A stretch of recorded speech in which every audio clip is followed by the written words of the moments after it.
I am Poseidon, and I have left behind me the deep and salty waters of the Aegean to come here to this city, to Troy. The beautiful daughters of Nereus dance their delightful swirling steps with their splendid feet in that ocean.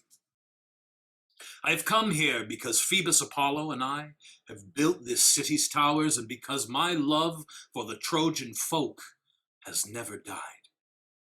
Apollo and I did a great job with these towers. We've built them well, sturdy, strong, out of stone. We've built them right around the city. My love for this city and for its people has never left my heart, not for a minute. But look at her now. The Greek spear has destroyed her, set fire to her, scorched her, looted her. And look there, the smoke now chokes her. And all this destruction happened because Pallas Athena had advised Epeus, a builder from Phoxus, that's a place in the Parnassus, to build a wooden horse to stuff it full of armed men, and then to secretly slide it through the city's lofty towers. A wooden isle of ruin it was, an idol which the later generations will call the wooden horse. All the sacred groves and precincts of the city are now deserted. Every god's altar is now drenched in blood. The city's king, Priam, is himself lying slaughtered at the steps of Zeus's altar, inside his very own palace. The altar of Zeus, the protector of his palace. Mountains of plundered Trojan gold and spoils have been loaded onto the Greek ships. They're waiting now, those Greeks who have brought war to this place. They're waiting for a favorable wind to help them sail back home, their hearts gladdened by the hope they'll see their wives and their children. They've been away from home for 10 long years. And as for me, now that Hera, the goddess of Argos, as well as Athena, the goddess of Athens, now that these two goddesses have fought me and beaten me, I must leave this glorious city, and all of my temples here, and be on my way. These two goddesses have conspired to destroy Troy and all her people. They have conspired, and they have won. You see, when a city suffers, so do her gods. The people no longer have the time nor the mood for holy devotion. We, the gods, suffer. The river Scamandros echoes violently with the sounds of the crying women, who must wait for fate to tell them whose slave they are going to be. Fate has declared that some of them will serve the men of Arcadia, while others will be slaves to the men from Thessaly. Others still will be slaves to the sons of Theseus, the king of Athens. Then there are those who haven't been told their lot yet. These are the choicest of all the Trojan women. They are those picked for the army's top soldiers. That lot of women is waiting here in these huts. Among them is Helen, daughter of Tyndareus, king of Sparta. Now that woman is no greater than any of the other slaves. One of a great many captives. Quite right, too. And if anyone cares at all about that one there, the queen of this city, well, there she is, Hecuba. The poor wretch is lying there by her city's gates, shedding floods of tears. Her grief is great, the disasters that befell her, many. Her daughter, Polyxena, was gruesomely slaughtered upon Achilles' grave, slaughtered as a sacrificial offering to Achilles. Hecuba's husband, her king, the king of Troy, Priam, as well as all of their sons, all of them are slaughtered. Her other daughter, Cassandra, whom Apollo had made a prophet and left her a virgin, was taken by that arrogant king of the Greeks, Agamemnon, to sleep with him in his bed, a dire violation of all the laws of his religion. Well now, Troy, I bid you farewell. You were glorious once. And you too, fabulous towers. You would still be standing there proudly had not Zeus's daughter, Athena, destroyed you all.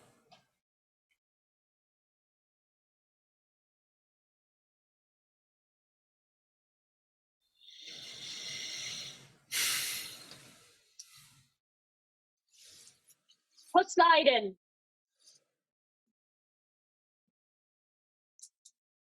You are a great god, Poseidon, honored among all the other gods, and you're the closest relative I have on my father's side.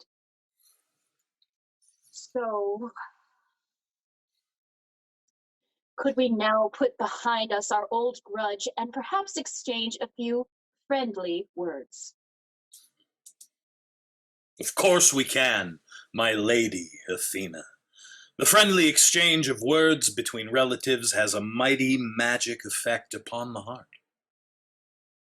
I applaud your calm disposition, my lord Poseidon, and I bring to you words that are equal concern to both of us. You have news, perhaps, from the other gods? Zeus? Or some other divinity? No. I need us to talk about Troy, the very land we're standing on right now. I have come to ask you for your assistance.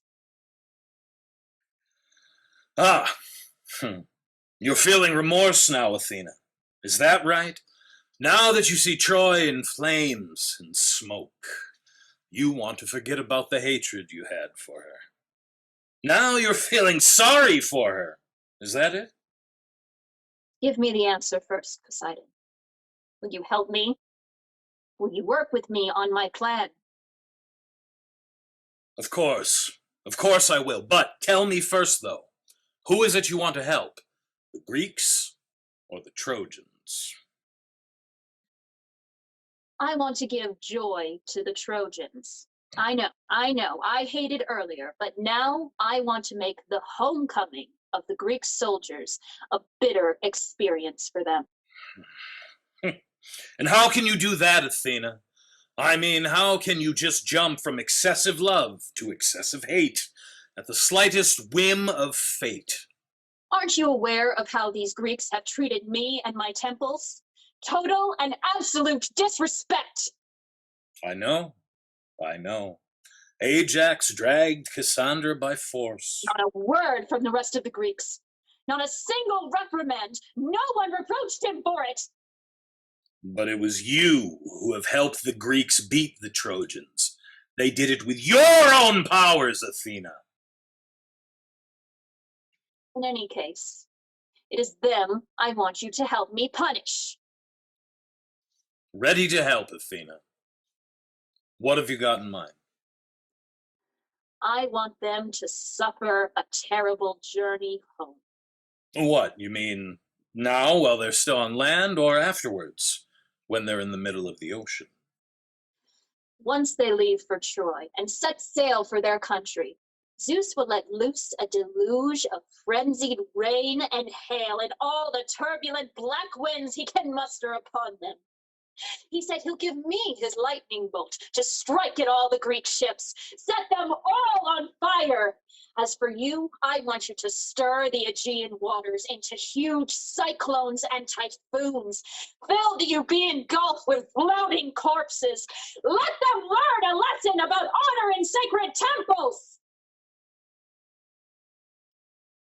All this shall be done. No need to waste more words upon it. I shall make turbulent all the waters of the Aegean Sea, and hurl many corpses upon the Cape of Mykonos, and upon the wild crags of Delos and Lemnos, and all those jagged points of Kythera. But now, Athena, leave. Go to Mount Olympus, the god's abode. Get the lightning bolts from the hands of our father Zeus. Then, wait until the Greeks sail. Off you go.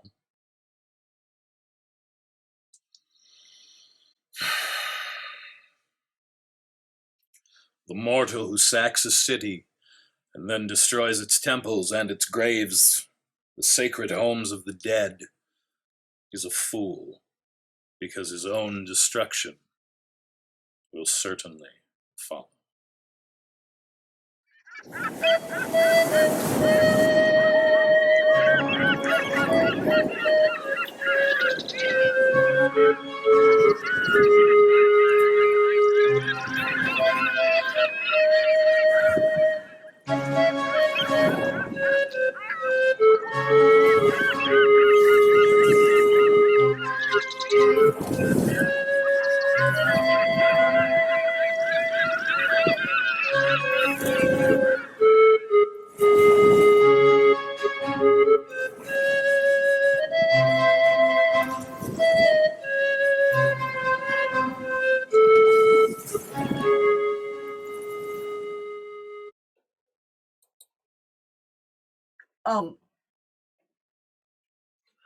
Come, you poor wretch. Come on. Lift your head from the ground. Stretch out your neck. Look. Look. Troy is no more. You are no longer her queen, Hecuba. Hold tight, Hecuba. Stay strong while the fate changes her way. Accept her new path, follow it. Sail with it. Don't turn your prow against your life's tide. Sail on. Fate will steer your life ship. Oh, the grief. How can I not groan with pain when I have lost it all? Everything. My country, my children, my husband. Mountains of glorious wealth passed down to us over many generations. All of it vanished. Now it is nothing. What words am I forbidden to utter? What words am I forced to say? What should I mourn? How heavy is my fate? Oh, my back, my joints, lying on this hard mattress. All my limbs are aching. Aches and pains in the temples of my head, on my shoulders, my ribs. Oh, I wish I could turn a bit this, no, this way. Endless tears, endless groans, endless grief.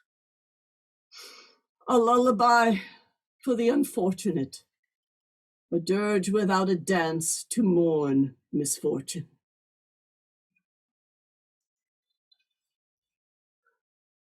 Prows of swift ships, the oars of men guided you through the purple waters of the ocean, sailing from the quiet harbors of Greece all the way here to the sacred city of Troy.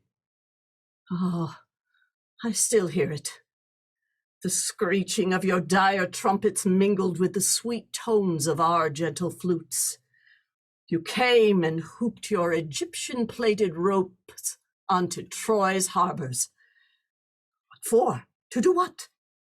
To take back that hateful wife of Menelaus? What a blight upon her brother Castor's name she is, and a stain upon that of Eurotas, her father. That woman who slaughtered Priam, the father of 50 sons. That woman who hurled so much black misery upon me.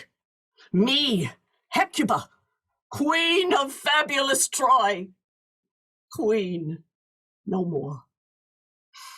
Now here I am, sitting by Agamemnon's huts a slave, torn from my palace, my hair shorn in utter grief.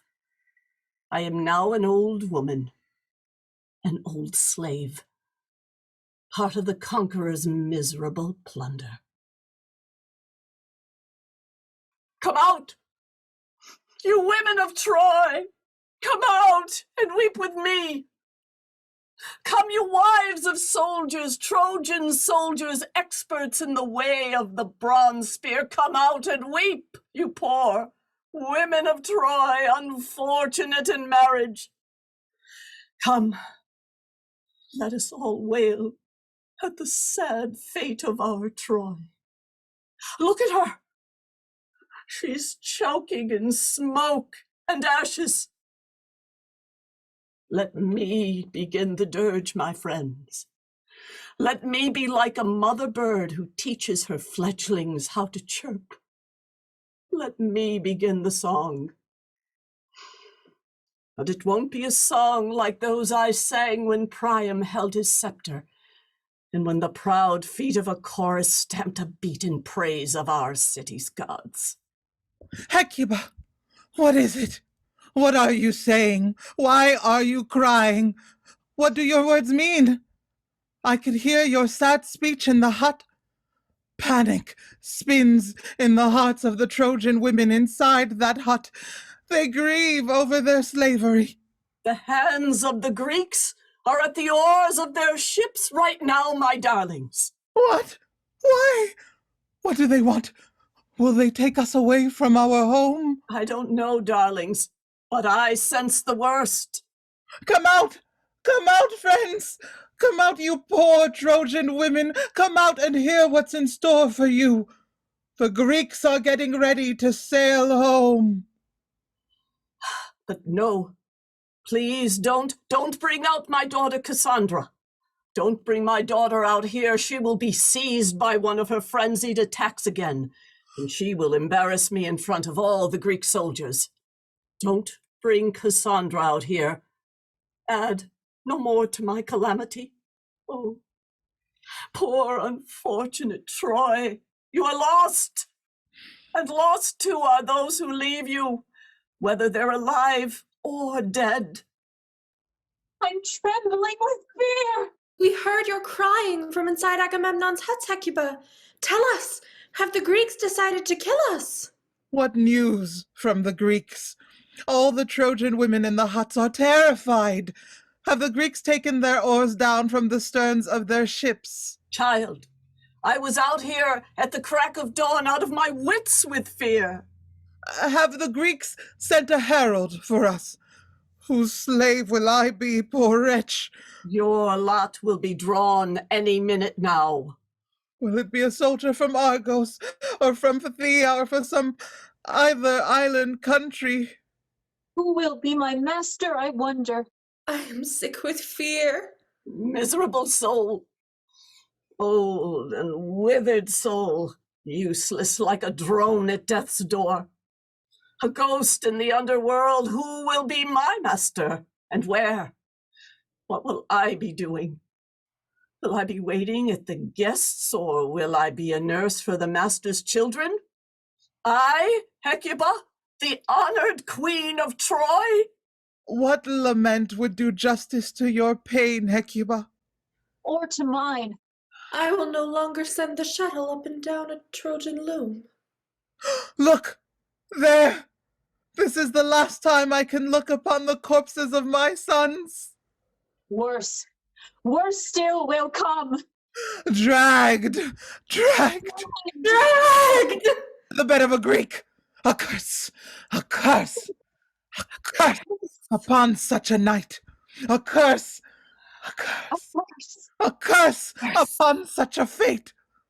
Or else to carry water like a miserable slave from the sacred springs of Peri. O gods! At least take me to that blessed and welcoming land of Theseus. But never, gods, never make me a slave to that murderous Helen and to Menelaus, the destroyer of Troy. I couldn't bear to look at them again. Never take me to their fatal home by the torrents of the river Eurotas. I've been told about a land nearby that one, by the graceful foot of Mount Olympus. Peneus' blessed land. Wealthy and fertile. There I'd like to go, if go I must, but not before I go to Theseus' sacred country. And I've also been told about Hephaestus, fiery land, Etna, across from Carthage, mother of Sicily's mountain range. Heralds have spread news around the world of how they crowned their victorious athletes with glory. And across from that place, as the sailor cuts through the Ionian Sea, he'll come face to face with another land. Yes, a famous land where all the waters of Crathis flow. I've heard these waters give your hair a golden glow. Oh, they nourish the whole country, these waters. And raise splendid men. Look! I can see a herald hurrying here from the Greek camp. I wonder what message he'll be delivering to us. He'll tell us that we are now the slaves of the Greeks. Hecuba, I've made many trips to Troy to deliver messages to you from the Greeks, so you know me. That's why I came in person to deliver you this new message. Ah, it is here, dear friends. It is here. The fearful news we've been expecting all this time. The news is that the draw has now been completed. You've all been allocated to your Greek masters. Was that what you were afraid of? Oh? What city, then, are we off to?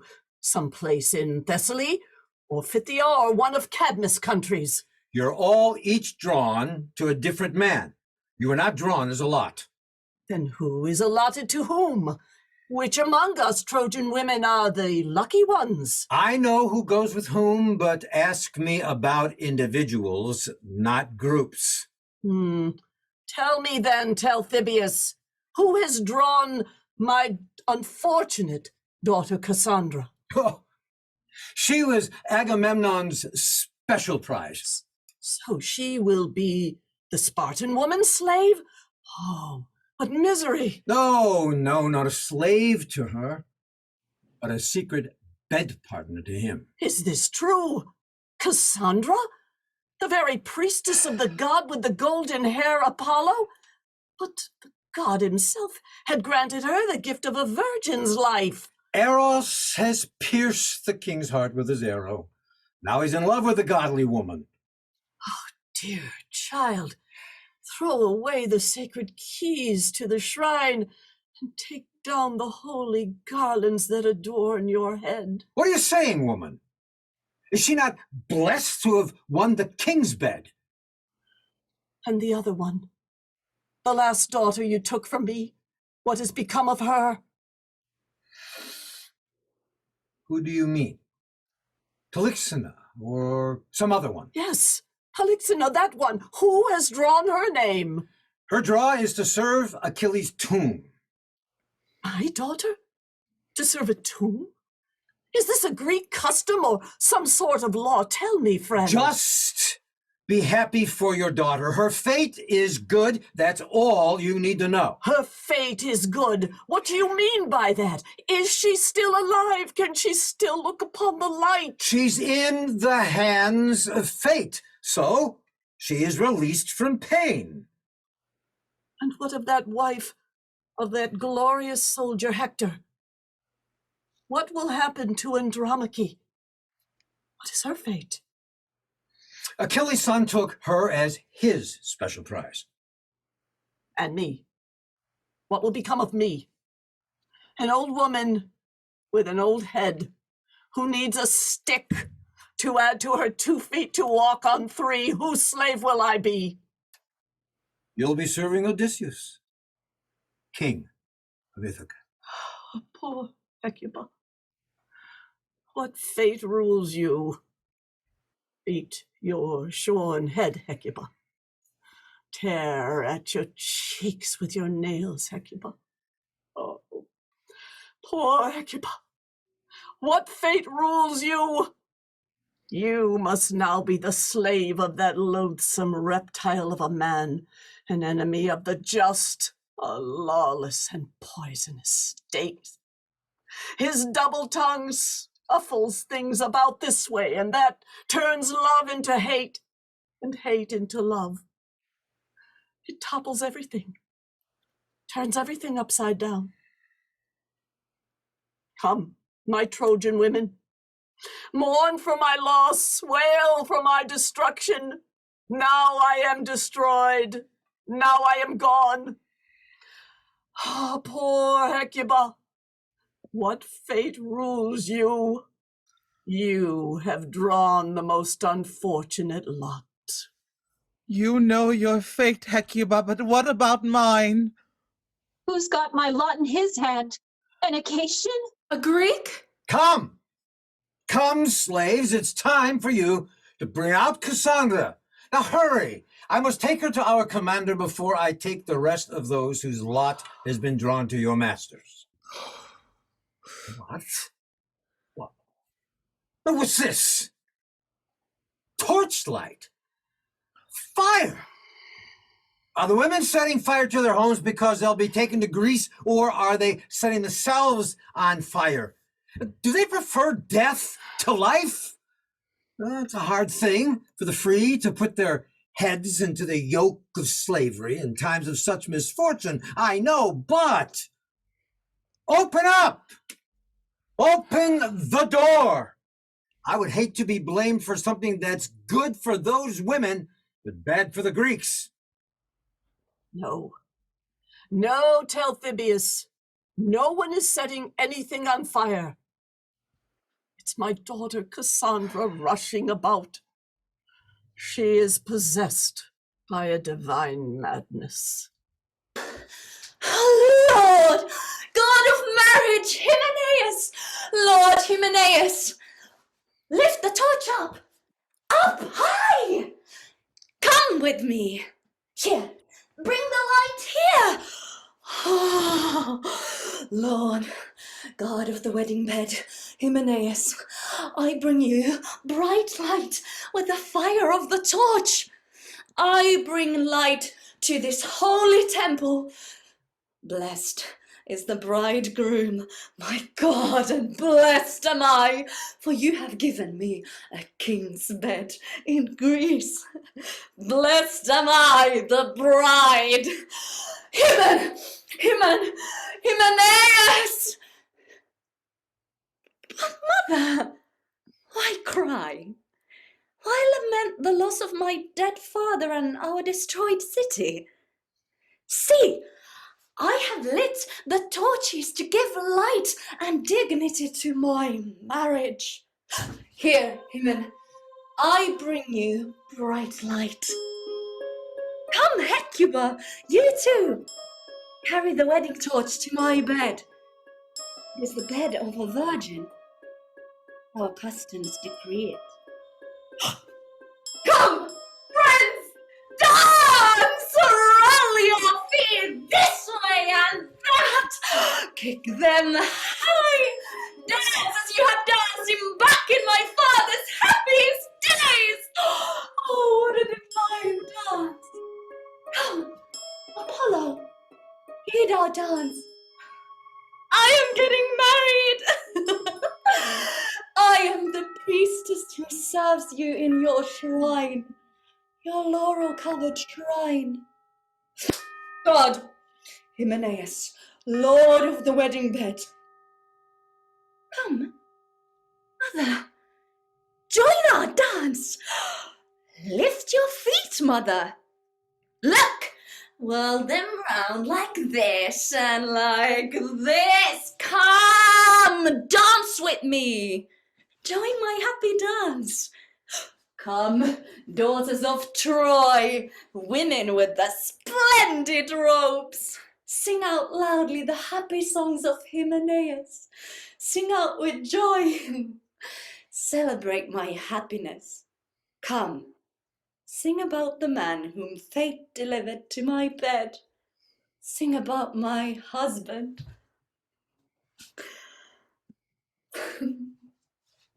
My queen, control your frenzied daughter before she dances her way to the camp of the Greek soldiers! Oh God! God of the torches, Hephaestus! You're the God who holds the torches at the weddings of mortals, but here, the wedding torch is a bitter one. The torch does not shed any light upon our great hopes. It is too dismal a light. Oh, my poor child, Cassandra. It's never my wish to see you married this way, at the point of a Greek spear. Look at the torch. Are you not holding it straight? Oh, this divine madness won't let her stand still. Your dreadful fate has not made matters any easier for you, and your mind is still disturbed. Come, friends, take the torches inside. Answer her wedding songs with tears. Mother, come. Wrap my head with wreaths of victory. Dress me up like a bride. Be happy for me. Be happy for my royal wedding. Come, send me off to the bridegroom. And mother, if I give you any resistance in this, if I hold back at all, then drag me there by force. Use force on me, mother. Use force on me, because I swear by Apollo that my marriage to Agamemnon, to that glorious king of the Greeks, will come to an end more bitter than that of Menelaus and of Helen. I will kill him, mother. I will destroy his city, mother, and I will avenge the murders of my father and my brothers. But enough of this lament for now. I will not tell now of the axe that will fall upon my neck or upon the necks of others. Nor will I tell about the matricide that my marriage will cause, or the destruction of the house of Atreus. I will show them that our city is more blessed than any city in Greece, mother. I know. I am in the grips of the divine madness. I know that! I will now move out of this madness for a short while, so that I can tell the story. These Greeks have killed thousands of people. Why? Because of one woman and her unbridled lust, because they wanted Helen back. And their leader, what a wise man their leader is. In his efforts to destroy what he hated, he destroyed what he loved. He killed his own daughter, mother. He sacrificed his little Iphigenia, mother. That leader of theirs has destroyed the joy of his very own house. He has abandoned his love for his children so as to get the love of his brother. And all for the sake of one woman, a woman who had left her husband, not because she was forced to, but because she wanted to. And so they came here, camped by the banks of our river Scamander, not as exiles from their own fortresses, but because of their own free will. And soon after they arrived here, they began dying. God of war Ares saw to that. Ares deprived them of ever seeing their children again, and of being dressed and prepared for the underworld by the hands of their wives. Those Greek men lie here, beneath a foreign soil. And back in Greece, things were just as bad, mother. Women were made widows. They had lost their brave husbands. Many mothers lost their children. Others still died without any children because they saw that raising them would be all in vain. Houses emptied, tombs neglected. There was no one there to make blood offerings to the gods. This is the real prize the Greek army has won. This is the real prize they have truly earned. And now let my muse stay silent about the Greeks, lest it be said that I sing only of disasters. But the Trojans, mother, the greatest glory goes to them, my mother. It is they who have died for their own country. Those who died on the battlefield died on their own land, and their corpses were carried to their tomb by friendly hands. They were buried beneath their own earth, mother, with all due honours given to them by their own folk. The proper folk. And those Trojan men who had survived the battle would be living with their families, their wives and children in their own homes. These are all the joys that the Greeks have never felt. And Hector, you might all think his fate was a bitter one, but listen, this is how things actually are. He has died gloriously, and with the reputation of a very brave man, a reputation that he owes to the Greeks, because had they not turned up, no one would have known about his bravery.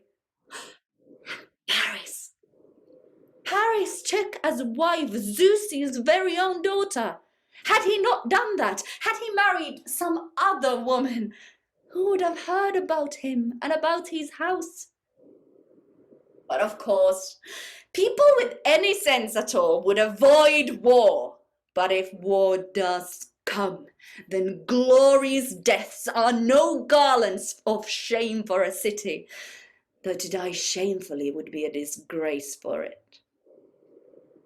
So, mother, don't feel sorry for our city or for my marriage, because through my marriage, I shall destroy all those who we both hate.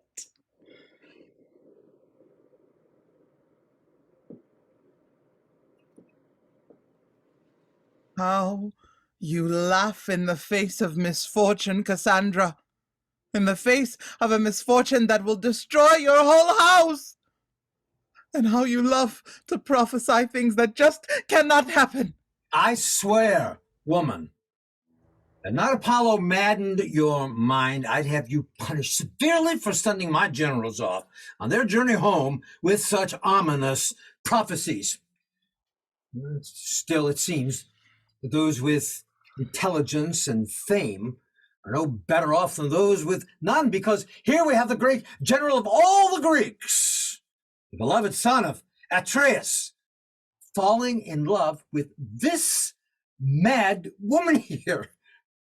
Now, our great Agamemnon has chosen her above all the other Trojan women. Now, I might not be as rich as he is, but I would never have chosen her as my mistress, that's for sure. And you, Cassandra, since your mind is not well, I decided to cast all your praises for the Trojans and all your curses for the Greeks to the winds. Let the winds carry them away. But now, pretty by it, you follow me to the ships. My commander's bed awaits, and you too, Hecuba. When Laertes' son Odysseus calls for you, you follow him. Those who've come to Troy say that you'll be the servant of a very wise woman. And what a great servant you are. A truly excellent servant. Why do they call them heralds, I wonder? All these men that hover about in the service of kings and cities, criers of death. The whole world hates them. You say that my mother will be Penelope's servant. Well, what of Apollo's prophecies then?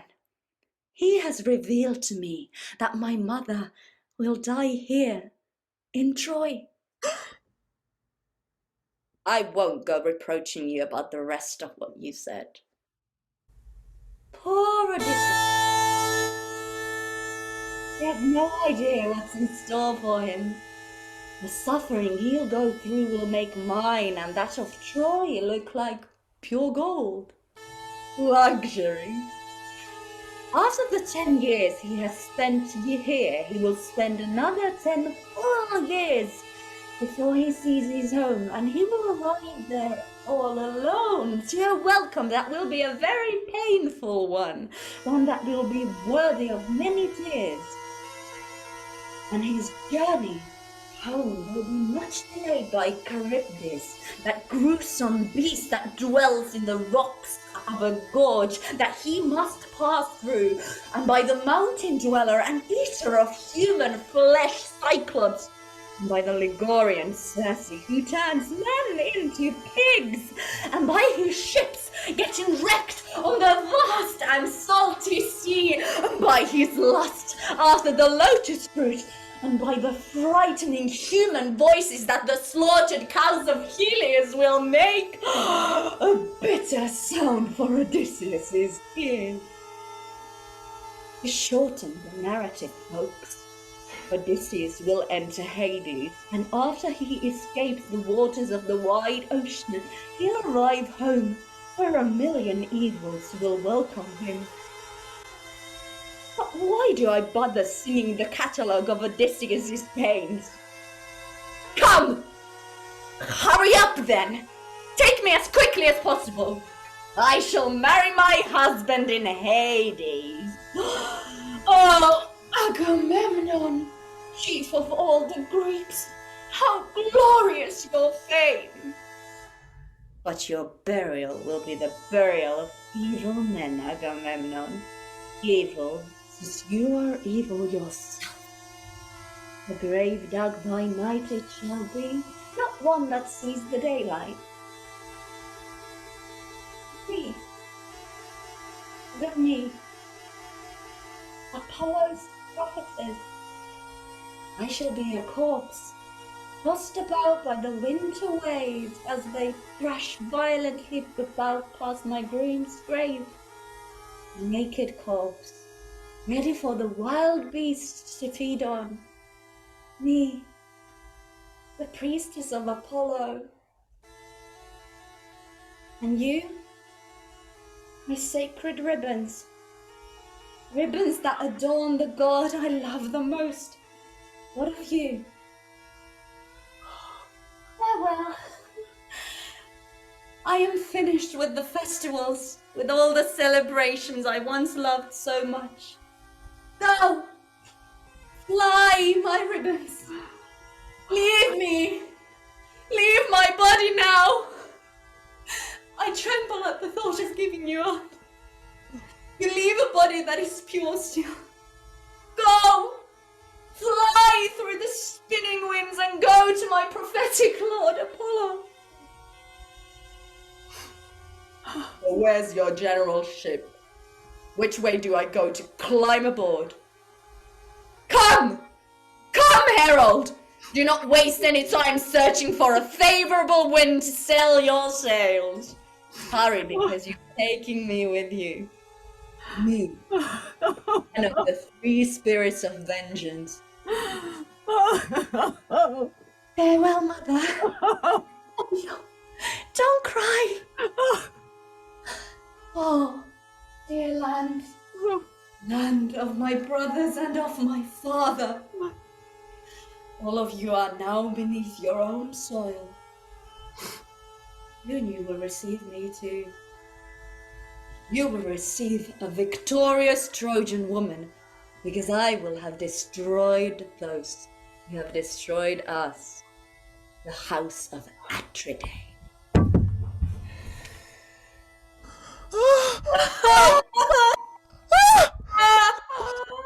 Where are this old woman's guardians? Who is looking after Hecuba? You! Can you not see that the poor woman has fallen on the ground? Not a word from her! Quickly! Quickly! Quickly, pick her up! On! What? Will you leave her there on the ground, you terrible women? Come on! Pick the poor old woman up! No. No, let me stay here. Let me lie here. Unsolicited kindness. It's not kindness at all, my girls. Leave me be. The body knows its proper place. It is here on the ground. Because of what I have suffered, because of what I am suffering, and because of what I am about to suffer, this is its rightful place. Oh gods, I'm calling you. I am calling for your help. Oh gods, what terrible allies you are to me. Still, it is a proper thing to pray to them when we suffer such pain. Let me tell you just how blissful my life was back then, so you may see just how dreadful my present fortune is. I was a princess and was married to a king. We had children, and these were special in the Trojan world. Exceptional. Not the average run-of-the-mill children, but exceptional in every respect. No other woman, no Trojan, no Greek, no barbarian woman can boast to having children like mine. And I alone saw every one of them fall and die by the Greek spear. And I alone have shorn my hair at their tombs. It wasn't by a herald that I had received the news of the death of their father Priam. No, I saw that myself with my own eyes. I was a witness to his slaughter. They've murdered him at the altar of our own house. I've witnessed the destruction of our whole city as well. And my daughters, women whom I raised, to be their husbands' pride and joy, all beautiful virgins. They were all taken from me, from my hand, and we made the wives of foreigners. Will I ever see them again? Will they ever see me again? I have no such hopes. And to top it all up, the worst of all, the disasters that I have to endure. I must now be a slave. I, an old gray woman, must go to Greece and do things that least suit my age. What will I be doing? What will Hector's mother be doing? Will I be watching their gates, holding the keys, or working in their kitchens, baking their bread? My shredded body, dressed in shameful shredded clothes, will have the hard ground as its bed. This body, a body that was used to a royal bed, and used to the clothes of a wealthy queen. How much must I suffer because of the marriage of one woman? How much I have suffered, and how much more I must suffer. And you, my child Cassandra, partner of the gods in their frenzy. What dreadful fate will accompany your pure love to the gods? And you, poor darling Pollux, where are you now? Oh, so many sons, so many daughters, all my children, all in vain. None can help now. So why bother lifting me up from this? What do you think I could do? What hope is there for me? Let me be. My poor feet once wandered softly on Troy's earth, but now those days are gone. And now I am a slave. Now, drag me to a pile of stones that I may crash myself upon, and with tears battering my heart, I die there. Think no man happy until his hour of death. Come, Muse. Come, help me. Sing this Dirge, help me tell this new story of ill-fated Troy.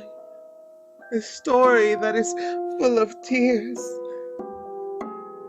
The Greeks rolled a huge structure built on 4 wheels into the city, and it was that structure which brought about my destruction and my miserable enslavement.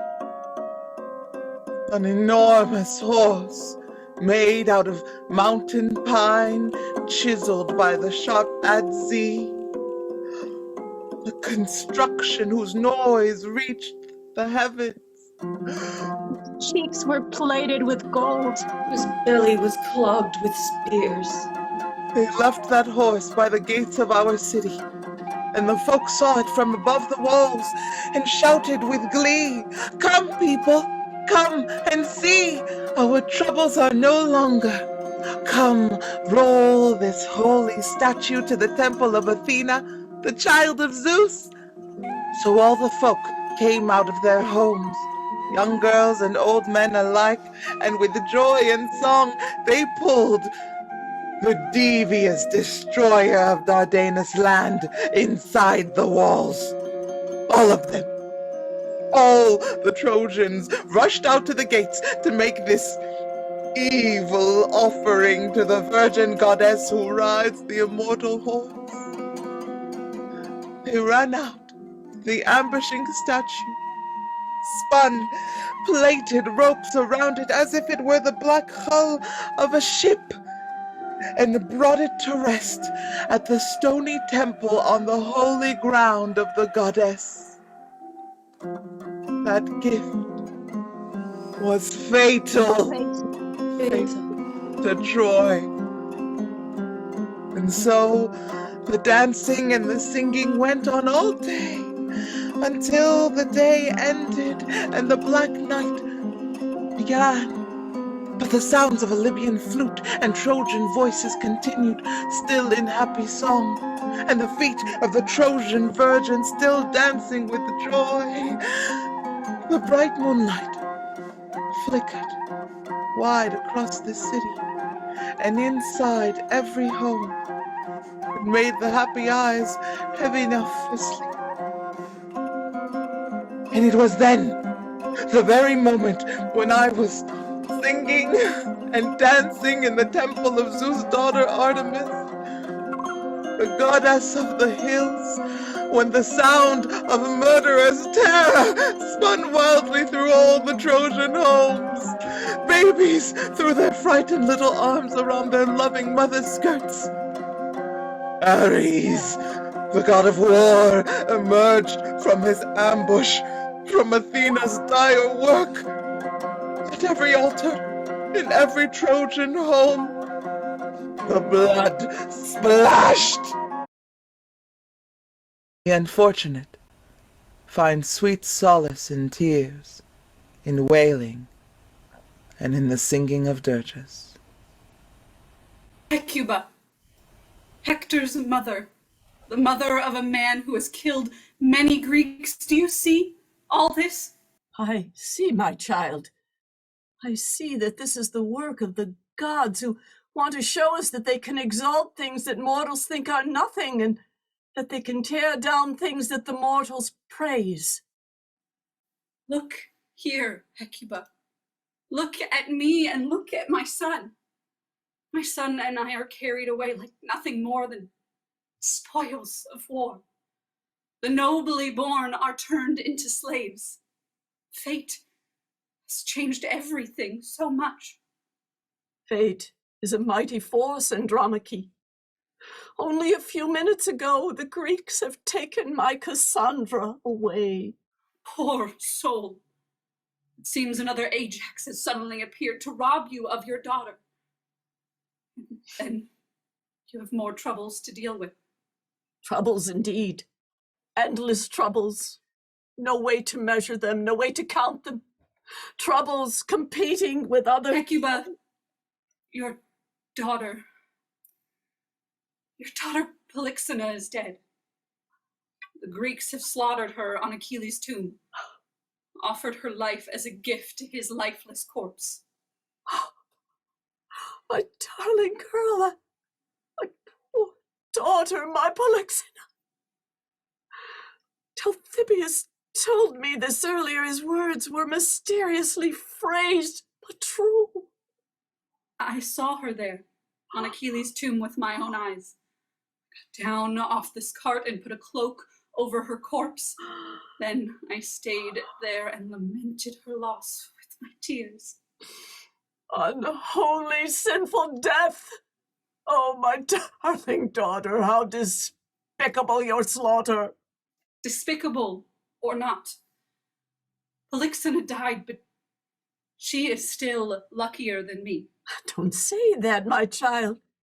Being dead is not the same as being alive. Being dead is to have nothing. Being alive is to have hope. Come, mother, mother of many children, listen to some wise words. Listen, and they will cheer your heart. To be dead and to be unborn, it is the same thing. But if the choice is between a miserable life, mother, if it is between a miserable life and death, death is preferable. Because the dead feel no misery. They know nothing of grief. Whereas for the living mortals, if a happy woman falls into misery, she must deal with the memory of the joy she previously enjoyed. Her soul seeks the joys of the past.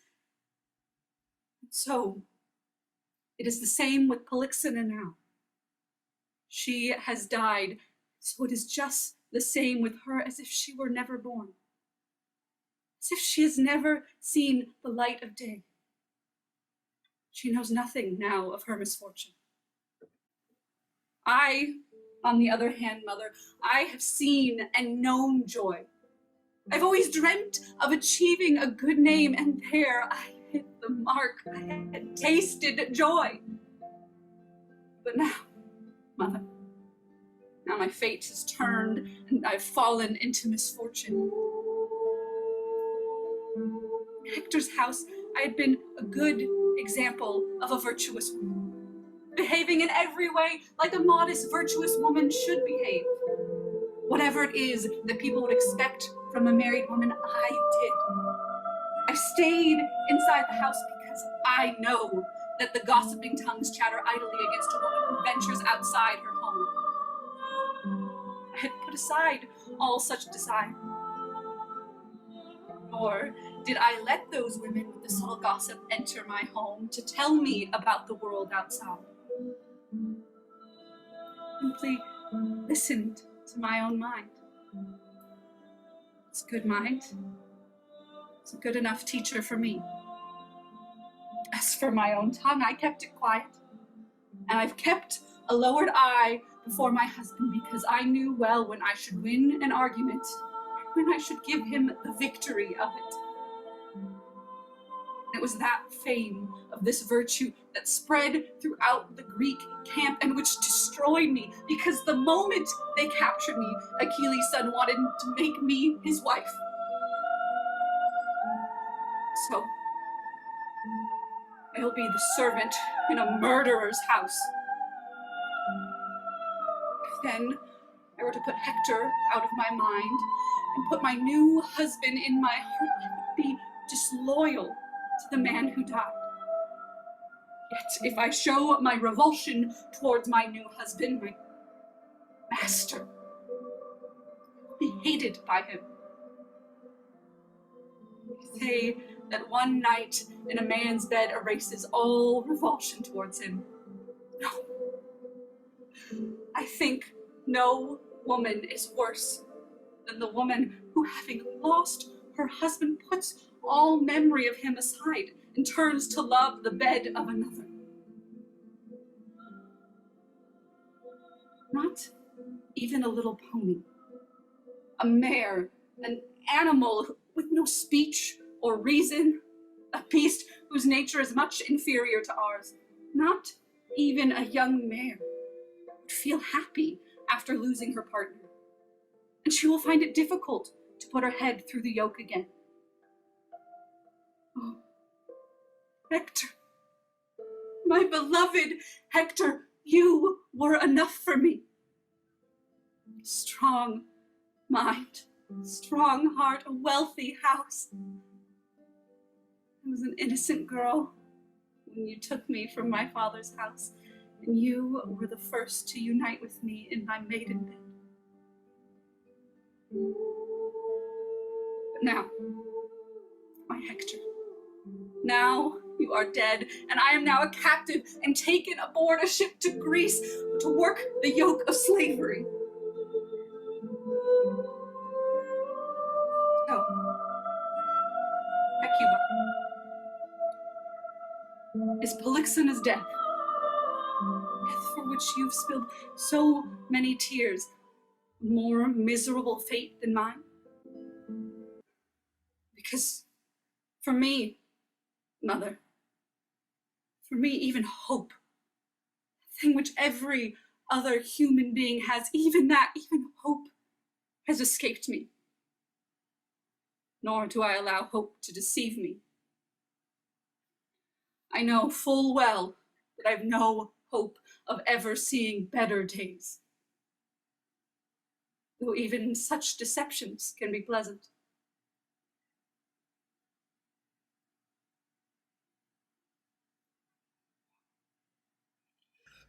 Your misfortune, Andromache, is similar to mine. And as you speak of your own fate, you speak of mine at the same time. I know little of ships and sailors. So far, I've only seen pictures of them and heard a bit about them, but I've yet to step onto a ship's deck. They say that when sailors are faced with some storm, one that's not too violent, they try to save their lives by working quickly and eagerly. One of them works the tiller, others work the sails, and yet others try to bail the water from the deck.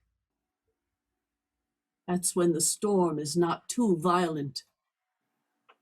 But if it is violent, if the waves of the storm swell and clash and overpower them, they let fate do her work and abandon the ship to the waves. And that's what I feel now. The endless misery that the gods have crashed upon me overpowered my tongue, and I cannot speak. The gods have sent too great a torrent of misery upon me. So stop, my darling girl. Stop talking of Hector and his fate now. Your tears cannot save him. Now, you must respect your present master and show him your wonderful nature. Win his heart, and if you can do this, you'll bring joy to many friends and raise this child of my child, to be a man and the greatest supporter of Troy. And then in time, more sons from your lineage may raise our Troy to become a city again. Oh. But one concern leads to another. Who is this Greek herald coming towards us? I wonder what new decisions he brings us. Andromache, I have bad news for you. News that I will give you against my wishes, so don't hate me. These announcements are made by both the Greeks and the sons of Pelops. How ominous your words, Talthybius. Speak. Well, it concerns this child, Andromache. What words? What words must I use? This child will be separated from me? Will he be given to another master? No Greek will ever be his master. What, have you decided to leave him behind here as a relic to the Troy that was? Andromache, I don't know how to break this awful news to you. I don't know how to do this gently. Show a good heart to try and soften the blow of bad news. The news is terrible, and I must tell it, Andromache. The Greeks will kill your son! I have never heard news more painful than this. It was Odysseus' decisions, voted in favor by the rest of the assembly. Will my pains never end? Will the disasters never stop? One dreadful misfortune upon another. Odysseus has told the assembly that they should not let the son of a Trojan noble grow into a man. Would any of them be just as convincing if it concerned their own son? He's convinced them to have the child thrown from the Trojan towers. Now let that happen, Andromache. You would be doing the wiser thing. Bear this misfortune with the noble courage you have. Don't insist on holding that boy. You're weak, Andromache, and powerless. There's no one here to defend you. Think carefully of this woman. Both your city and your husband and your life are in the hands of others. Now, how can a single woman possibly hope to fight against the Greek army? Now, think of that, Andromache. Don't fight against it. Nothing shameful or outrageous. Throw no curses at the Greeks. I wouldn't tolerate that. The moment you say anything against us, neither you nor your child will find any understanding from anyone. Stay silent and receive your plight wisely, and your son will not be left unburied. You two women will be received by the Greeks more favorably.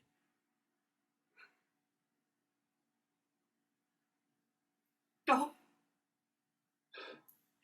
my sweet child, my darling son. Our enemies will murder you.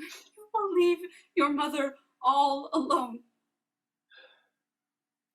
You will be killed because you are a noble and the son of a noble. A noble and brave man who has saved many, but who cannot save you. Disastrous marriage, dreadful wedding. You've brought me here to Hector's palace, not so that I'd bear a child that would become the sacrificial victim of the Greeks, but who would rule over all the people of Asia. Ryan, my darling, you understand the awful fate that awaits you. Your sweet little arms hug me. They hold tightly at my dress like a little bird trying to bury itself in its mother's wings. Hector, your glorious father will not emerge from below the earth with his spear to save you. Neither will any of his family, nor any of from Troy's mighty army. No, my darling, you will be thrown mercilessly from a high cliff. Your neck will break, and there you will let out your last breath.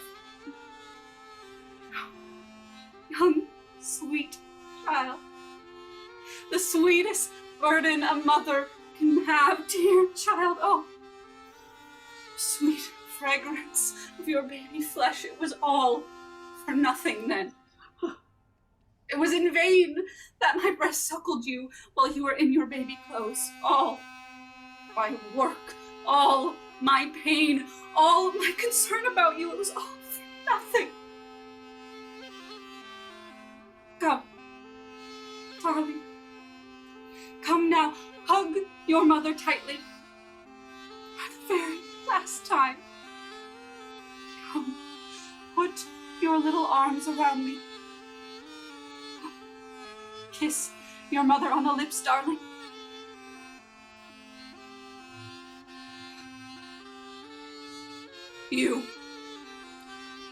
You barbarians, you Greeks, the evil things you do.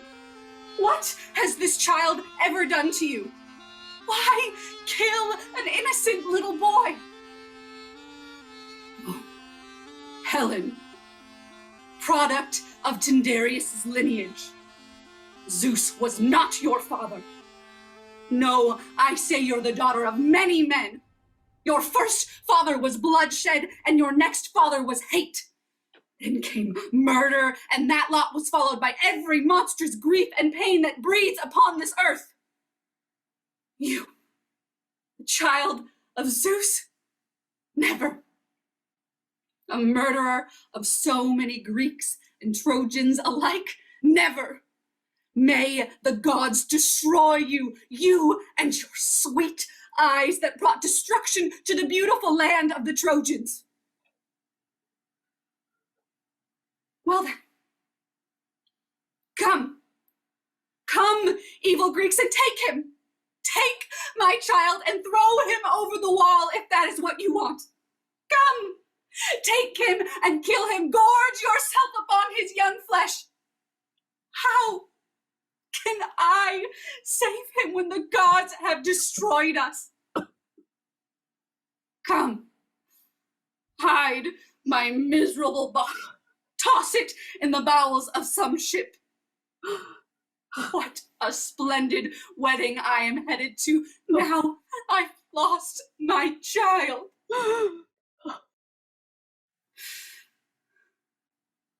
Oh, unfortunate Troy! The deaths are endless, and all for the sake of one woman and a hideous bed! Come, my son. Leave your poor mother's arms now. Come with me. We have to go to the crowning peak of your father's towers, where you must leave your last breath.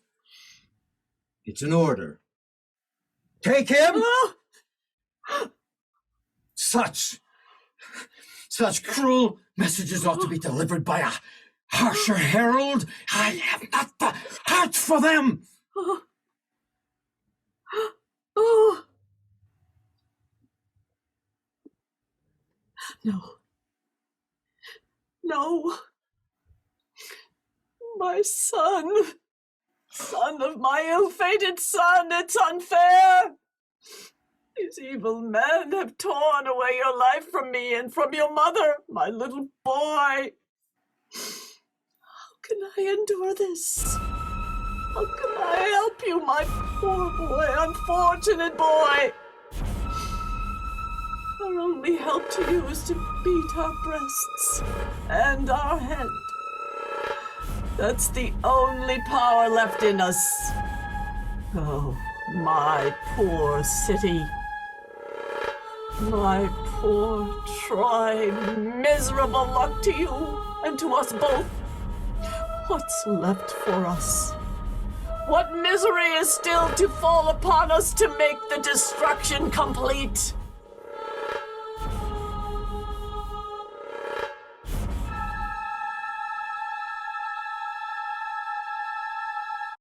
Oh, Telamon, king of Salamis, the island home of bees, an island washed endlessly by the crashing waves. An island near the sacred rocks of Athena's temple. Where she first revealed to the world the sacred sapling of the green olive. Heavenly garland for her and a gem for her dazzling city, Athens. It was you who came here, Telamon, here in Troy. A long time ago, you had come here with Heracles, Alcmene's son. Heracles, the master of the bow and arrow.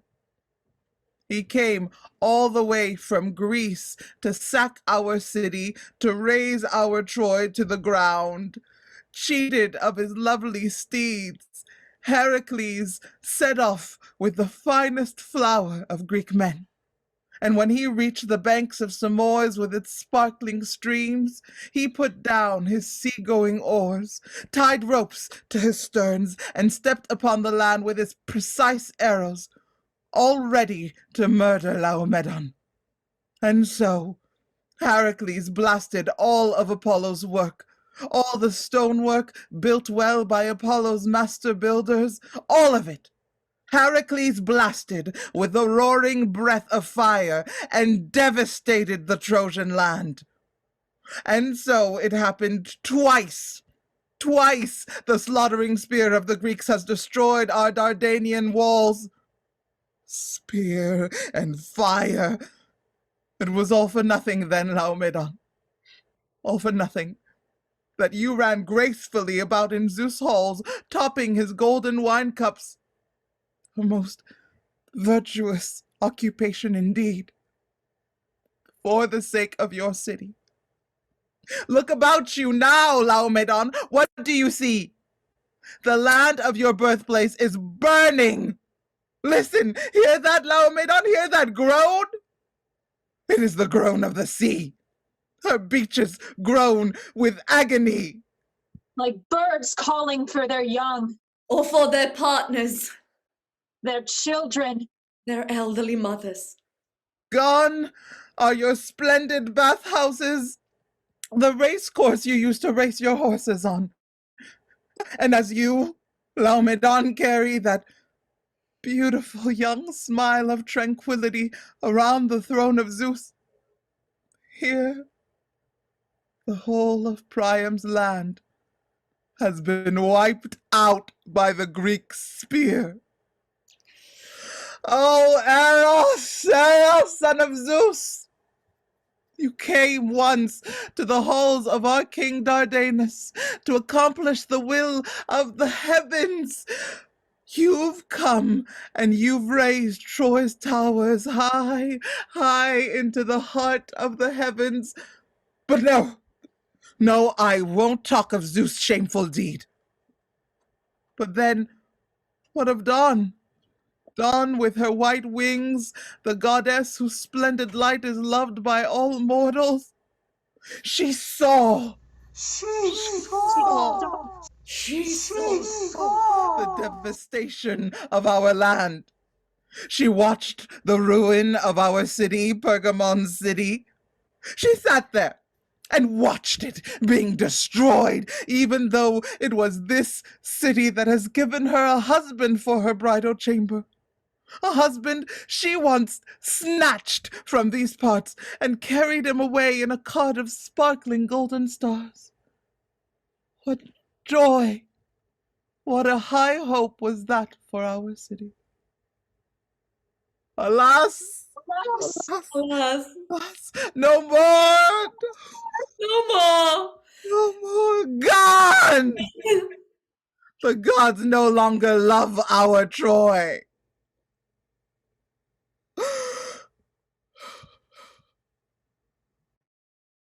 What a glorious day this is! Soon I will be holding in these arms my wife Helen. I am Menelaus, and I, as well as all the Greeks, have suffered a great deal. I have come to Troy not, as many think, merely because of a woman, but because I wanted to punish the man who treated my hospitality with contempt. The man who deceived me and stole my wife from within my own palace halls. That man now, that man and his country have been punished. The Greek spear saw to that. And now I have come for her. I get no pleasure uttering her name for that Spartan woman. That woman who, I admit, once was my wife. She's here in these huts, among all the other Trojan women prisoners. The soldiers who lost so much fighting on her account have left it to me to either kill her here, or if I want, to bring her back to Greece alive. I've decided not to kill her here in Troy, but to bring her back aboard our ships to Greece and kill her there. That those Greeks in Greece, those who have lost loved ones in this war, see and feel some justice. Right, men, go to the huts and drag the murderous bitch by the hair. Bring her here, and when the winds are favorable, I'll take her back to Greece. Oh, Lord Zeus, pillar of the earth upon which you have your throne, who you are and what you are is impossible for mortals to fathom. Hear my prayer, Lord, whether you are a human thought or a natural law. What? Days are silent, Zeus, yet you drive all human affairs toward justice. What do you mean by this silly prayer? I praise you, Menelaus, for wanting to kill your wife. But let not her eyes fall upon yours, or she will tempt your passion again. Her eyes enslave the eyes of all men, enslave their cities and set their houses on fire. Her magic spells are mighty. You and I and everyone else who has suffered know her eyes very well. This is a dreadful start, Menelaus, a frightening start. Your thugs have dragged me here in front of these huts against my will. Yes, I know you hate me. I have no doubt about that. But will you at least let me know if you or the rest of the Greeks have made any decisions about my future yet? No major discussions took place about you. The army has decided that because it was me you hurt, I should have the power to kill you. To kill me? Would I by any chance be allowed to make my case against this decision? To try at least and show that such a punishment would be unjust? No. I am not here to argue with you, Helen, but to kill you. Oh, let her speak, Menelaus. Let her not die without doing this, but let me be the one who'll put her the other side of the argument, because you yourself know nothing of the true measure of Troy's suffering. Let me speak, and I can assure you, my story will result in her death. Fear not, she will not escape her punishment. A waste of time. But let her speak, if she wants. I give her my permission, not because she asked for it, but because you, Hecuba, because you have asked for it. Let that be made clear. Well, in any case, since you see me as your enemy, you won't be responding to my arguments, even if they are just. So all I can do is argue against the accusations I think you'll be making against me. First of all, you should direct your accusations at her. It was she, Hecuba, who gave birth to Paris, and it was then when our troubles began. The destruction of Troy, and of my own, came about because of Priam, her husband, who should have killed Paris. He should have done that when Paris was a baby. That baby visited her in her dream when she was pregnant with him as a blazing torch. But listen to what followed his birth, the birth of Paris. It was this man who judged the three goddesses in a beauty contest. Pallas Athena bribed him by promising him that he would head the Trojan army against Greece and destroy her utterly.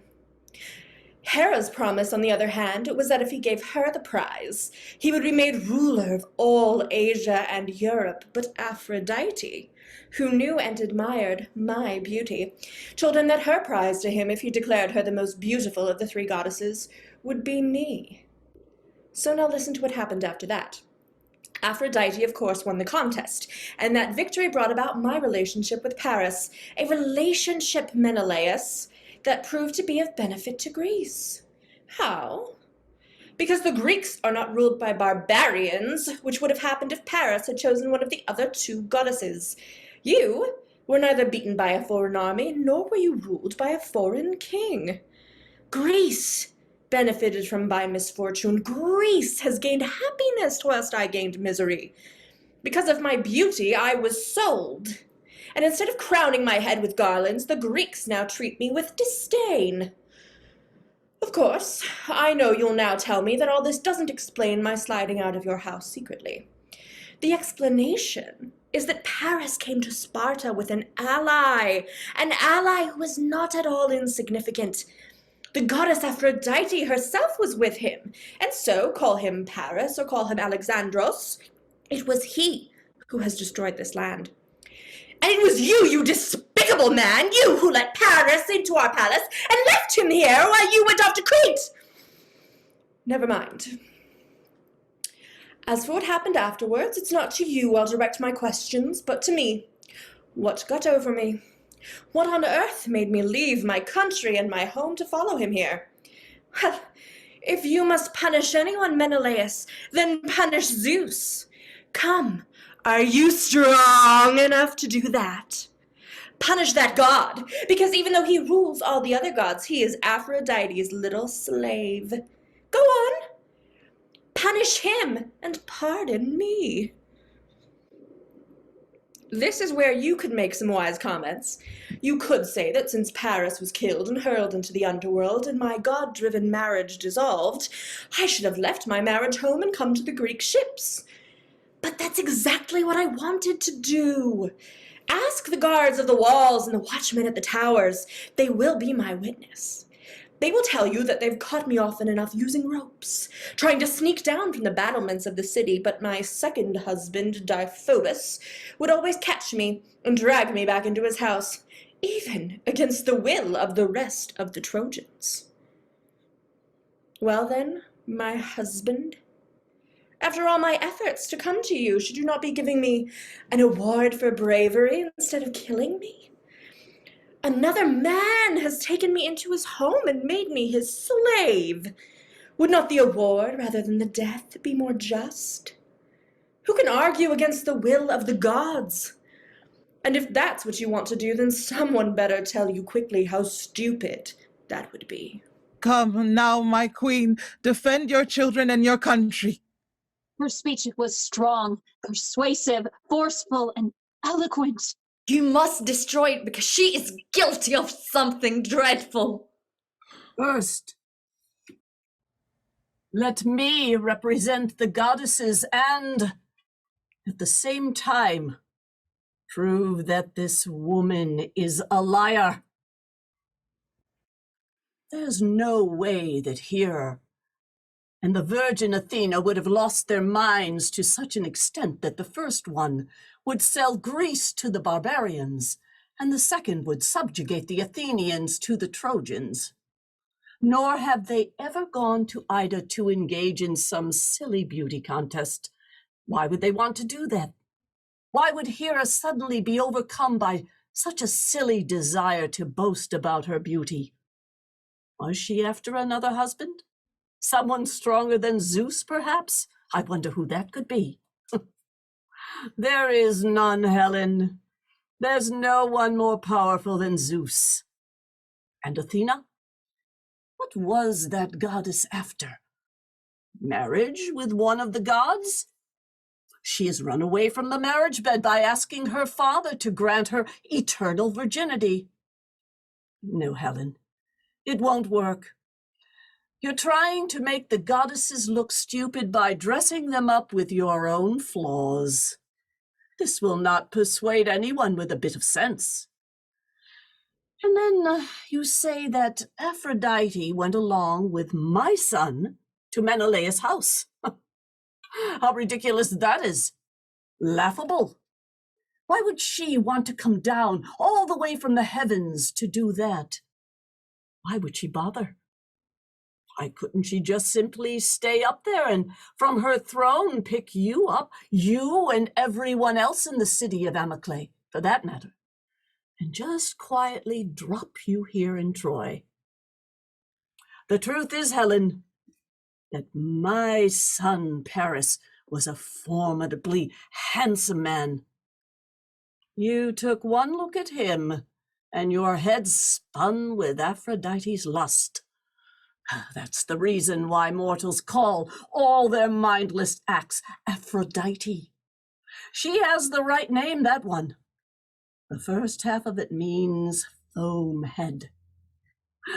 You saw my Paris in his splendid, exotic, glittering golden clothes, and you went right out of your head.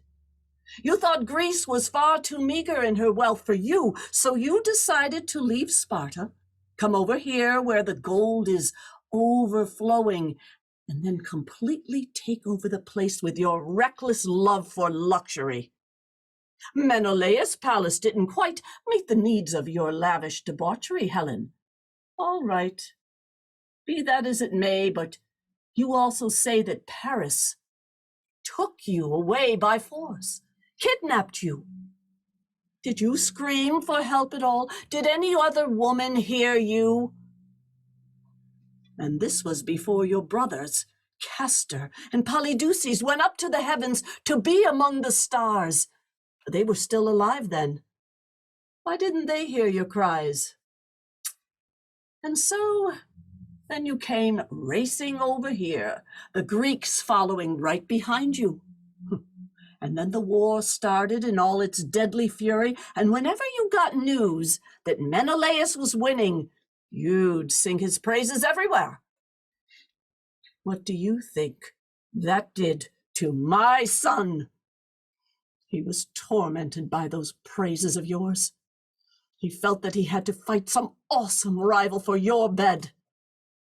But then, when the news declared that the Trojans were winning, well, then it was as if Menelaus didn't exist.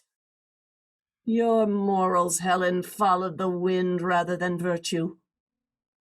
You also claim to have tried escaping Troy by lowering yourself over the walls with ropes because you said you were kept here against your will. Well, tell me then, Helen, has anyone ever caught you tying a noose around your neck? Or sharpening a knife? Now, that's what a brave woman would have done if she really loved her first husband. Not only that, but how many times have I personally advised you to leave? Come, daughter, I'd say to you, come leave this place. My son will find another wife. Let me take you secretly to the Greek ships. That will put an end to the war, a war that's killing both Greeks and Trojans alike. But of course, you didn't like that advice and never followed it. No, because while you were in Paris' home, you could do as you pleased. As well, you loved all the attention that our barbarian servants lavished upon you. That was a big thing in your eyes, all those servants milling about you. And now look at you. Look at your rich clothes. You've dressed yourself up in this exquisite finery to come out here and to share with your husband the same sky. Vulgar woman, you should be spat upon. You should have come out here dressed in humble old clothes, shaking with dread and with your head shorn, humiliated because of the evil deeds you've perpetrated. You should be behaving with some modesty and not such crass haughtiness. And so, Menelaus, listen to the last words of my speech. They are directed at you. Kill her. It will be a crown of glory for Greece. She deserves death. And her death will also be a precedent for all those other women who betray their husband. Make it law. Death to all the disloyal women. Menelaus, do justice to your ancestors and to your house. Punish Helen in a way that will show your nobility in the eyes of your enemies. It will also scotch the rumor, a rumor that's running rampant among the Greeks, that you are too much like a woman. Now then, our words concur. Helen fled my house of her own volition and jumped into the bed of a stranger. Aphrodite had nothing to do with it. Helen introduced the goddess into her tale merely to boast. Go now, Helen. Go to the men who will stone you to death. It will be a swift death. A swift recompense for all the drawn-out evils you've inflicted upon the Greeks.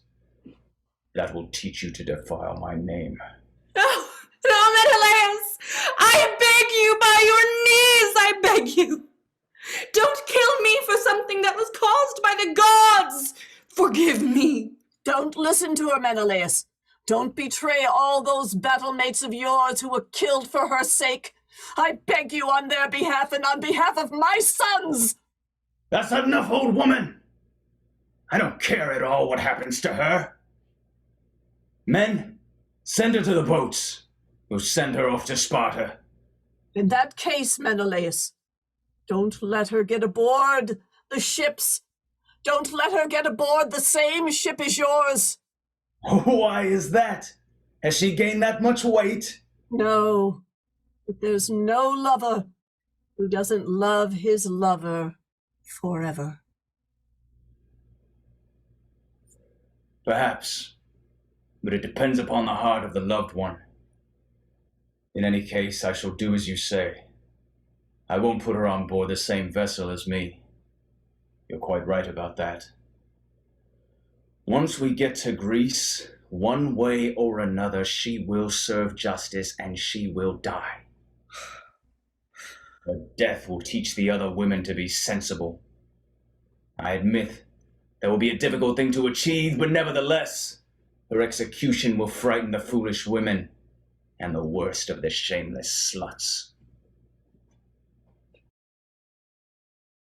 Well then, Zeus, this is your work. You have surrendered your Trojan temple to the Greeks. And its altar and the lush fragrance of all the burnt offerings upon it. And the sacred ethereal flame of the burning myrrh. And the holy citadel of Pergamon. And the ivy-growing valleys of Ida, nourished by the rolling waters of the melting snow rushing down from her peaks. Ida's peaks, the first to catch the light of the sun god, Earth's most sacred boundary. Well then, Zeus, your sacrifices are gone. And the joyful songs of your dancers. And all the night-long vigils for all the gods. And all the statues wrought in gold. And the 12 sacred Trojan cakes of the full moon. Well then, Zeus, I want to know if you thought about all this, Lord. Sitting as you are on your heavenly throne in the sky. Can you see my city now? It's a city destroyed by the spear and by the blazing fire. Oh, my dear husband, your soul is wandering all about. Your corpse is left unburied, deprived of the burial bath. The ship will carry me over the sea and rush me to the house, the horses, loving land of Greece. There where the stone walls built by the Cyclops reach the sky, and where the children are gathered about the gates, their eyes filled with tears as they groan and weep and sadly mumble, "Mother, Mother." Oh, the Greeks are taking me, all alone. They're taking me down to their black ships.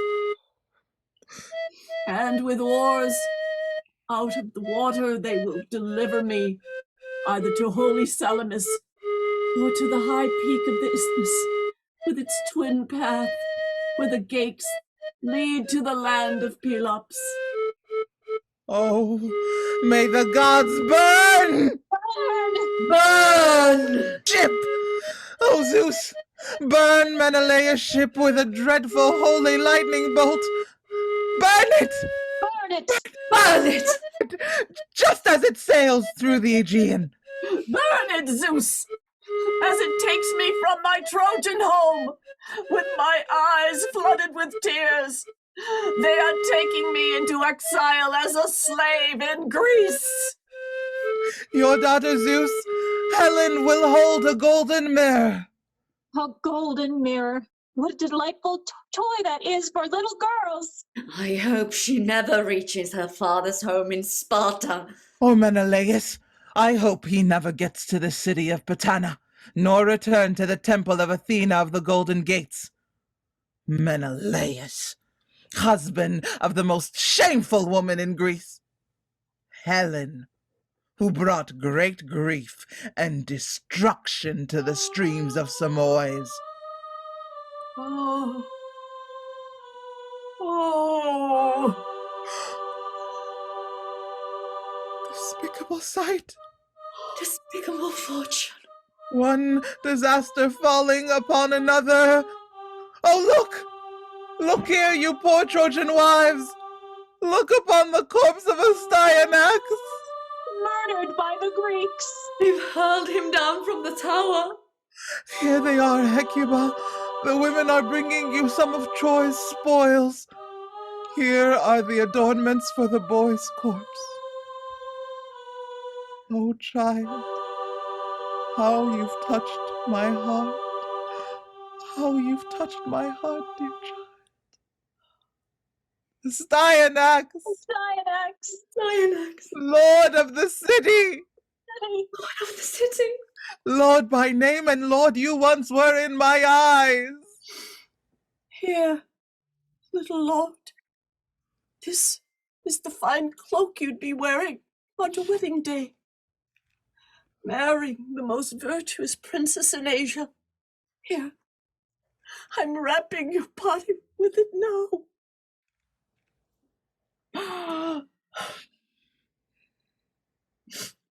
And you, noble shield, you who my son Hector loved so much. You were once the glorious mother of 1,000,000 victories. Except now, this garland from my hands. You will enter the underworld with my little boy. But you will not die. Oh, it is so much greater a deed to honor you than to honor the spears of that sly and murderous Odysseus. Oh, oh, my child. What a bitter grief the dark earth will receive, sweet child. Cry, mother, cry. Oh, my lost little boy! Cry, mother, cry, the dirge of the dead. My boy! My poor little boy! Poor old woman. Unbearable grief! Grief that will stay with you. Forever. Beat your heads, Trojan women. Beat your breasts, Trojan girls. Beat your heads, Trojan women. Beat your breasts, Trojan girls. Dear friends, dear friends. What is it, Hecuba? You are whispering. What are you thinking, Hecuba? Tell us, Hecuba, we are your dearest friends. We are with you. We are with you. We are with you. Oh, poor child. Your poor unfortunate mother. Poor Andromache. All her big dreams about you have turned into ashes. So blessed when you were born, my child. A prince. A blessed prince so horribly murdered. Look! There! Who are these men up there, up on the roofs of Troy's houses? They are waving lighted torches about. A new disaster is falling upon Troy. You captains! You've been ordered to burn Priam City. Don't just stand there with the torches idle in your hands. Throw them about. Burn the place. The quicker you burn this place, the quicker we can set sail for our happy homes. Now, as for you, daughters of Troy, let me say two things for you. You be ready, so that when the captains sound their trumpet, you can rush over to the ships and leave this place. And you poor old wretch, you follow me. Odysseus has sent these men here to take you to him. Luck of the draw, old woman. You'll be his slave in his country. This, then, is the final pain. This is the crown of my misery. They're burning my city, and they're taking me far away from my land. Come, old feet. Move a little faster, then. But hold on a little. Let me say goodbye to Troy. Troy, my Troy. So glorious in your days, so glorious among the barbarians. Soon, the glory of your name will be forgotten. They've made ashes out of you, and slaves out of us, slaves who'll serve masters in other lands. Of course he can, Hecuba. Of course, he sees it all, but our great city, our great Troy is gone. Our Troy no longer exists. Oh, Troy no longer exists. Look there, look there. All the houses and all the city's towers are ablaze. Just like smoke billowing upon the wind, our city falls apart. Destroyed by our enemy's spear. And by the fierce force of fire. Land, palaces, and men. All have fallen. My land, nurse of my children. My land. Nurse of my children. Oh, my children. This is your mother's voice. Do you not know it? Your sad voice is calling the dead, Hecuba.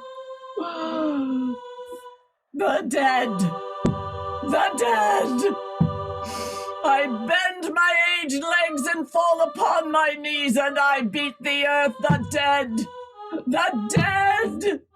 And I, too, beat the earth with my hands and call out to my husband beneath the soil. Husband! They are taking us away! These are the voices of grief! They are taking us to be slaves! Slaves! In another land! Priam, my poor husband, you are gone. My dear husband. No grave for you, Priam. No friend beside you, either. No, if only you knew of my misery. A black death has covered his eyes. The holy man. Butchered by the unholy. All the temples of the gods. All my beloved city. Ruined! Ruined by the murderous fire and the spear. Beloved Troy! Soon you will crash down upon our beloved earth and lose your glory. Just like smoke, the dust will raise to the sky, and I will lose sight of my home. Our city's name will be gone. Every single thing vanishes in its own way. There will be no Troy for us anymore. Oh! Did you hear that? Yes. All the towers are falling. The whole earth is trembling. The whole city. Oh, help me. I'm shaking. I cannot walk. Help me, my friends. Help me walk. Come, my friends. Let us enter our days of slavery.